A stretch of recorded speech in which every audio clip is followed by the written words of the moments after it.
एक देश में दो विधान, एक हिंदू एक मुसलमान। मुस्लिम करे तो अपराध, हिंदू करे तो सम्मान। साथियों, आज लखनऊ की एनआईए कोर्ट ने मौलाना उमर गौतम, मौलाना कलीम सिद्दीकी समेत 12 धर्मांतरण के आरोपियों को उम्र कैद की सज़ा, 4 आरोपियों को 10-10 साल की सज़ा सुनाई है, जिसमें मौलाना कलीम सिद्दीकी, मौलाना उमर गौतम समेत 12 आरोपियों को उन पर दोष सिद्ध करते हुए उम्र कैद की सज़ा सुनाई है। वह 4 आरोपियों पर दोष सिद्ध करते हुए 10-10 साल की सज़ा सुनाई है। साथ ही ये कोर्ट का फैसला है। कोर्ट ने उन पर साथ ही साथ जुर्माना भी लगाया है और देखा जाए तो सभी दोषी जिनको ठहराया गया है सितंबर 2021 से जेलों में बंद हैं। पर आरोप था कि इन्होंने लगभग 1000 से अधिक हिंदुओं का धर्मांतरण करा के उनको मुसलमान बनाया है, उनसे इस्लाम धर्म कबूल करवाया है। ये शिकायत हुई थी। इस शिकायत के आधार पर यूपी की एजेंसियों ने, यूपी पुलिस ने उनको अलग अलग जगहों से गिरफ्तार कर लिया था। इसमें लगभग 2 दर्जन के करीब, 3 दर्जन के करीब लोगों को गिरफ्तार किया गया था और लगभग 3 सालों से वो जेलों में हैं। और आज लखनऊ की स्पेशल एनआईए कोर्ट ने सभी को सजा सुना दी है, जिसमें मौलाना कलीम सिद्दीकी, मौलाना उमर गौतम समेत 12 के करीब दोषियों को उम्र कैद व 4 दोषियों को 10 साल की सजा सुनाई है। इस फैसले की सोशल मीडिया पर आलोचनाएं भी हो रही हैं और एक तरफ इस पर जश्न भी मनाया जा रहा है। लेकिन साथियों, आप याद कीजिएगा कि मुस्लिम यदि किसी व्यक्ति को धर्म कबूल करवाता है तो उसको गिरफ्तार कर लिया जाता है, उसको जेल में डाल दिया जाता है, उसको सज़ा सुना दी जाती है। लेकिन एक हिंदू महंत, हिंदू स्वामी अगर मुस्लिम परिवारों को हिंदू धर्म में जो है ले जा रहा है, उनका धर्मांतरण करा के उनको हिंदू बना रहा है, तो उसको सरकार सम्मान कर रही है। मैं इसको सम्मान इसलिए कह रहा हूँ कि आज तक उन पर धर्मांतरण कानून के तहत ना कोई केस दर्ज हुआ है, ना उन पर कोई किसी तरह की कार्रवाई की जाती है। साथियों, सबसे पहले मौलाना कलीम सिद्दीकी के मामले में मैं अपडेट दे दूं। धर्मांतरण के मामले में जिन सभी दोषियों को सज़ा सुनाई गई है, उनका जो लीगल केस कोर्ट में देख रहे थे, जो पैनल था, उनके एक एडवोकेट ओसामा इदरीस नदवी को आप सबसे पहले यहाँ पर सुन सकते हैं कि उनका सज़ा के फैसले के बाद क्या बयान आया है। आज 11 सितंबर 2024 को उत्तर प्रदेश की एटीएस कोर्ट में हज़रत मौलाना कलीम सिद्दीकी, उमर गौतम, सरफराज अली जाफरी, धीरज गोविंद जगताप, अरसलान, आदम भोपड़िया बांदो और अन्य इनके अलावा 12 लोगों को 121A में आजीवन कारावास और 10,000 रुपये का जुर्माना, 123 में 10 वर्ष की सजा और 50,000 रुपये का जुर्माना और अन्य तमाम धाराओं में अपनी मैक्सिमम सजा उसमें सुनाई है। इसके अलावा जो 4 लोग थे जिन पे 121 और 123 नहीं था, उन तमाम लोगों को भी जज साहब ने उत्तर प्रदेश विधि विरुद्ध धर्म संपरिवर्तन प्रतिषेध अधिनियम यानी धर्मांतरण का जो कानून है उसके जो सेक्शन 5 है उसमें मैक्सिमम सजा देते हुए 10 वर्ष की सजा सुनाई है। इस फैसले के खिलाफ हम लोगों के पास अभी हाई कोर्ट का मौका है और हमें तमाम अदालतों से पूरी उम्मीद है कि इंशाअल्लाह अज़ीज़ हमारे साथ इंसाफ होगा। ये एक पूरा मुकदमा जो प्रिजम्पशन पे कायम हुआ था, इसमें हम तमाम वकीलों ने बहुत मेहनत और जांफिशानी के साथ 16 के 16 जितने मुल्जिमान हैं उन तमाम के वकीलों ने बहुत मेहनत के साथ इसमें अपना 100% दिया है। लेकिन जज साहब की तरफ से जो फैसला दिया गया है वो हम लोगों के लिए निराशाजनक है और ये 264 पेज का पूरा एक जजमेंट है और इसके बारे में अभी हम और डिटेल में नहीं बता सकते हैं कि ये इसमें किन बिंदुओं पर किस बारे में ये सज़ा सुनाई गई है। तो अभी जब पूरा मुकदमा हमें उसकी जजमेंट की कॉपी मिल जाएगी उसके बारे में आपको हम डिटेल से बताएंगे। तो दोस्तों, ये थे उस पैनल के एडवोकेट जिनका नाम इदरीस नदवी है। इन्होंने इस मामले में कहा है कि 264 से अधिक पेजों का जजमेंट है, उसको हम पढ़ेंगे और पढ़ने के बाद हम हाई कोर्ट जाएंगे, ज़रूरत पड़ी तो सुप्रीम कोर्ट भी जाएंगे। लेकिन साथियों, अब हम बात करते हैं उन लोगों पर। आरोपियों को तो दोषी ठहराते हुए सजा सुना दी गई है। इन आरोपियों को तो दोषी ठहराते हुए इन पर जुर्माना लगा दिया गया है। इन आरोपियों को तो दोषी ठहराते हुए लगभग 3.5 साल से जेल में रखा हुआ है। इन आरोपियों को तो दोषी ठहराते हुए जेल में रखने के लिए उम्र कैद का जो है फैसला सुना दिया गया है। लेकिन अब हम आपको दूसरी तरफ लेकर चलते हैं।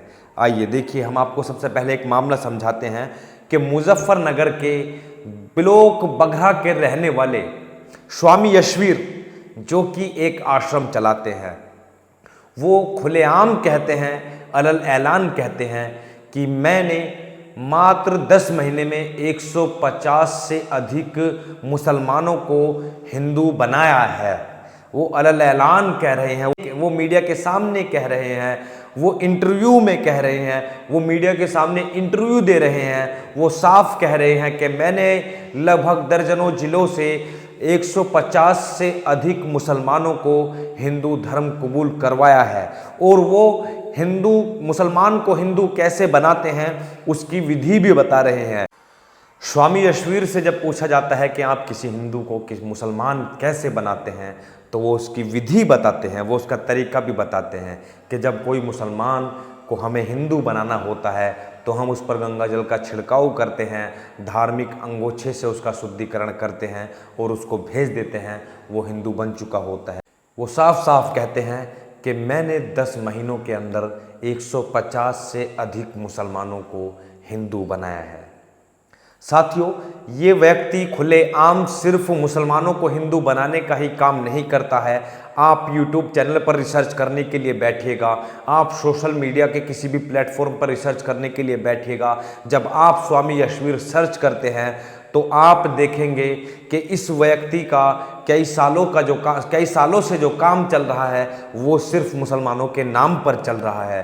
कोई भी इसका सेंटेंस मुस्लिम लफ्ज़ का इस्तेमाल किए बगैर पूरा नहीं होता है। इसने सिर्फ मुसलमानों को हिंदू बनाने का ही काम नहीं किया है, इसने मुसलमानों के खिलाफ दर्जनों भड़काऊ बयानबाजियां भी की है, जिसके बाद कोई कार्रवाई नहीं की जाती है। दैनिक भास्कर के एक पत्रकार राजेश साहू ने पिछले साल बरेली से एक स्टोरी की थी जिसका टाइटल था द केरल स्टोरी की तरह यूपी की बरेली फाइल्स। साथियों, उस टाइटल के नीचे साफ साफ शब्दों में आप पढ़ सकते हैं कि पंडित शंखधार ने 78 से अधिक मुस्लिम लड़कियों को हिंदू बनाया, फिर उनकी हिंदू रीति रिवाजों के साथ हिंदू लड़कों से शादियां भी कराई। तो आप देखिए कि पहले उसने मुस्लिम लड़कियों को हिंदू बनाया, हिंदू रीति रिवाजों के मुताबिक हिंदू लड़कों के साथ वो शादी भी कराता है, और इस बात को वो एक इंटरव्यू में खुद कह रहा है। दैनिक भास्कर की एक ग्राउंड रिपोर्ट है जो कि उसके पत्रकार ने, दैनिक भास्कर के पत्रकार ने बरेली में ग्राउंड पर पहुंचकर और महंत शंखनाद के पास में बैठकर लिखी थी, जिसमें वो कह रहा था कि मैंने 78 से अधिक मुस्लिम लड़कियों को पहले हिंदू बनाया, बाद में उनका हिंदू रीति रिवाजों के मुताबिक हिंदू लड़कों से शादी कराई। वो कैसे वो मुस्लिम लड़कियों को हिंदू बनाता है उसकी भी वो विधि बताते हैं। उनका नाम है कृष्ण कुमार शर्मा उर्फ के शंखधार, उम्र 56 वर्ष, पता अगत्य मुनि आश्रम मणिधात बरेली, पढ़ाई बीकॉम, काम मुस्लिम लड़कियों को हिंदू बनाकर उनके प्रेमियों से शादी कराना। 78 से अधिक मुस्लिम लड़कियों को अब तक हिंदू बना चुके हैं के शंखधार। ये विधि जो बताते हैं कि मुस्लिम लड़कियों को हिंदू बनाने की क्या विधि है कि लड़की डीएम को धर्मांतरण के लिए प्रार्थना पत्र देती है, मंजूरी मिलने के बाद सारे कागज लेकर शंखधार के पास जाती है। शंखधार लड़की को 3 बार गायत्री मंत्र का पाठ करवाते हैं, लड़की पर गंगा जल छिड़कते हैं और गोमूत्र पिलाते हैं। इसके बाद हिंदू रीति रिवाज से शादी कराते हैं। हिंदू महासभा ने हरियाणा में ऐलान किया था कि मुस्लिम लड़कियों से शादी करो, लाख रुपये का इनाम पाओ। साथियों, आज तक भी आप उठाकर देख लीजिए कि उत्तर प्रदेश में धर्मांतरण कानून उत्तर प्रदेश की योगी सरकार ने, बीजेपी सरकार ने लागू किया हुआ है, लेकिन धर्मांतरण कानून के तहत आज तक किसी भी हिंदू पर कोई एफआईआर दर्ज नहीं हुई है, कोई संज्ञान नहीं लिया गया है, कोई एक्शन नहीं लिया गया है। सिर्फ एफआईआर, सिर्फ उस कानून का अगर इस्तेमाल हुआ है तो मुसलमानों पर किया गया है। उस कानून के तहत एफआईआर दर्ज की गई हैं तो सिर्फ मुसलमानों पर की गई हैं। इसलिए मैं कह रहा था कि एक देश में दो विधान, एक हिंदू एक मुसलमान। मुस्लिम करे तो अपराध और हिंदू करे तो सम्मान। यानी मुस्लिम यदि किसी व्यक्ति का धर्मांतरण करा रहा है तो सरकार की एजेंसियां उसको गिरफ्तार करके जेल में रख रही हैं और उस पर विदेशी फंडिंग का आरोप भी लगाकर दोष सिद्धि कर रही हैं और उसके बाद कोर्ट उनको उम्र कैद और 10-10 साल की सज़ा, 10-10 हज़ार रुपये का जुर्माना और कुछ धाराओं में 50-50 हज़ार रुपये का जुर्माना भी लगा देती है। वहीं खुले मंच से कुछ हिंदू स्वामी, कुछ हिंदू महंत अलल ऐलान कह रहे हैं, वो मीडिया के इंटरव्यूज़ में कह रहे हैं कि हमने 10 महीने में 150 से अधिक मुस्लिमों को हिंदू बनाया। बरेली के एक महंत शंखधार कह रहे हैं कि मैंने 78 से अधिक मुस्लिम लड़कियों को हिंदू बनाया और फिर उनकी हिंदू रीति रिवाजों के तहत हिंदू लड़कों से शादियां भी कराई। वो मुस्लिमों को हिंदू बनाने की विधि, वो मुस्लिमों को हिंदू बनाने का क्रम भी बता रहे हैं कि पहले वो लड़की हमारे पास आती है, हम उसके ऊपर जो है गंगा जल से छिड़काव करते हैं, हम जो है अपने धार्मिक गमछे से उसका शुद्धिकरण करते हैं और फिर वो हिंदू बन जाती है। दोस्तों, आप याद कीजिए आगरा का वो मामला जहां पर दर्जनों गरीब मुस्लिम परिवारों को राशन कार्ड बनवा देंगे ये कहते हुए लालच देकर कुछ साल पहले उनका धर्मांतरण करा के उनको हिंदू बना दिया गया था। दोस्तों, आप याद कीजिए बागपत का भी वो मामला जिसमें एक मुस्लिम व्यक्ति की मौत हो जाती है और उसको इंसाफ नहीं मिल पाता है। बाद में कुछ हिंदू लोग उस फैमिली के पास जाते हैं कि अगर आप हिंदू धर्म कबूल कर लेंगे तो हम आपके जो बेटा जो मरा है, जो आपका भाई मरा है, जो आपका बाप मरा है, हम उसके मर्डर के इल्ज़ाम में जो आरोपी खुलेआम घूम रहे हैं हम उन पर कार्रवाइयाँ करवा देंगे। बस आप, हमारी शर्त ये होगी कि आपको हिंदू धर्म कबूल करना होगा। और उस परिवार को हिंदू धर्म में ले जाते हैं, उसका धर्मांतरण करा के उसको हिंदू बना देते हैं, लेकिन कोई एफआईआर नहीं, कोई शिकायत नहीं, कोई गिरफ्तारी नहीं, कोई सज़ा नहीं, कोई ट्रायल नहीं, कोई सज़ा नहीं, कोई जेल नहीं। तो इसलिए मैं बार बार कह रहा हूं कि एक देश में दो विधान, एक हिंदू एक मुसलमान। अब मुस्लिम करे तो अपराध और हिंदू करे तो सम्मान। साथियों, आप देखिए कि पहले मौलाना कलीम सिद्दीकी, उमर गौतम समेत लगभग 3 दर्जन के अधिक लोगों को वेस्ट यूपी के अलग अलग जगहों से, अलग अलग जिलों से, अलग अलग मदरसों से उनको उठाया जाता है और उन पर इल्ज़ाम लगाया जाता है कि ये विदेशी फंडिंग लेकर हिंदुओं का धर्मांतरण कराते हैं, हिंदुओं को मुसलमान बनाते हैं। सितंबर 2021 से अब तक गिरफ्तार करके यूपी की अलग अलग जेलों में रखा जाता है।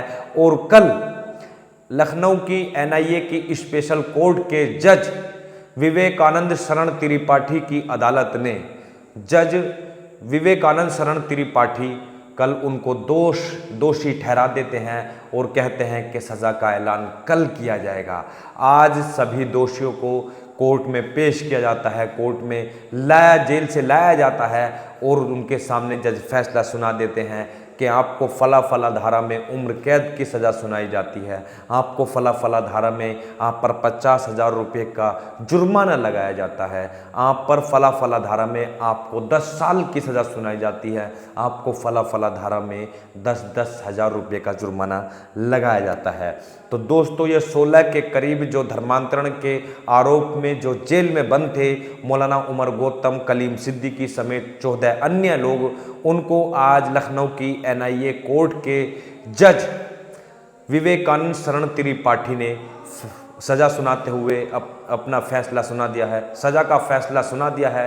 और उन्होंने फैसले में मौलाना कलीम सिद्दीकी, उमर गौतम समेत 12 को आजीवन कारावास और 4 अन्य को 10-10 साल की उम्र कैद की सज़ा सुनाने के साथ साथ उन पर 10-10 हज़ार रुपये का जुर्माना भी लगाया जाता है। आपने देखा कि एक मुस्लिम ग्रुप पर जो है धर्मांतरण कराने का आरोप लगाते हुए उनको गिरफ्तार करके जेल में रखा जाता है, दोष सिद्ध कर दिया जाता है और आज उनको कोर्ट उम्र कैद की सजा सुना देती है। वहीं दूसरी तरफ हिंदू धर्म से आने वाले महंत और स्वामी जो कि अलग ऐलान कहते हैं, मीडिया रिपोर्ट्स में कहते हैं, मीडिया इंटरव्यूज में कहते हैं, खुले मंचों से कहते हैं कि आज तक हमने इतने मुस्लिम लड़कियों को, इतने मुस्लिम परिवारों को हिंदू बनाया है और बाकायदा वो उसकी खुले मन से क्रम, उसकी विधि भी बताते हैं, लेकिन आज तक उन पर कोई कार्रवाई नहीं होती है, आज तक उनके खिलाफ कोई एफआईआर दर्ज नहीं होती है, आज तक उनके खिलाफ किसी पुलिस स्टेशन में कोई शिकायत नहीं पहुंचती है, आज तक उनको किसी मामले में गिरफ्तार नहीं किया जाता है, आज तक उन पर जो है धर्मांतरण कानून लागू नहीं किया जाता है।